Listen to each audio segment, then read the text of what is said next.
বাড়িতে থাকে না এবং তোমার কোনো কথাই ও গ্রাহ্য করে না, শোনে না। যাই বলতে যাস না কেন ওর গরম দেখায়, খুব রেগে যায়।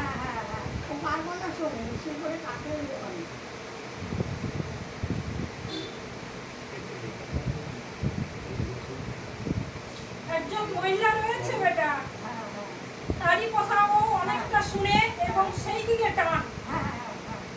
আমার দিদি বলুন, আমার দিদি অনেক 17 সাল থেকে মানে আগে কিন্তু বেটা তোর কথা শুনতো, অনেক ভালো ছিল।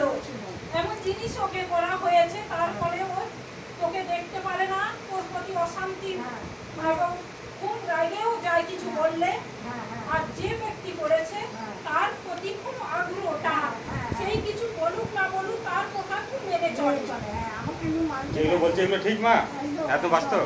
একদম ঠিক। আমার ছোট করে প্রেম করছে না, আমার ফোন আছে। হ্যাঁ বেটি, তুই আছে আছে বুঝতে পেরেছিস, ওর ভালোবাসা রয়েছে, ফোনে কথাবার্তা বল। ভালো হবে দেখ, আজকালের মহিলাদের তারা যেমন হয় তেমনই, কিন্তু খুব একটা ভালো সুবিধা নয় বেটি। আমি পরে কাটান করে দেবো। ঠিক আছে মা। বাড়ি কেটে নেয় ওটা করে দেবে।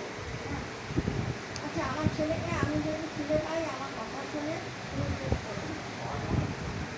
জল নিয়ে গেছিলিস করিয়ে? হ্যাঁ, জল খাইয়েছি এবং একটু চেঞ্জ হয়েছে বেটা, হ্যাঁ হ্যাঁ এখনো একটু আমি আগের মতন নেই, আমি নাক ও না। হ্যাঁ, একটু কমেছে এবং অনেকটা একটু চেঞ্জ হয়ে গেছে। আচ্ছা, আবার ধীরে ধীরে ঠিক হয়ে যাবে বেটা। আচ্ছা আমি যখন ঠিক আছে, আমি জলটা ফোন ব্যাক করছি, ঠিক আছে? আমার দিদির বাড়িতে তো খেতে যায়, আমার দিদি আবার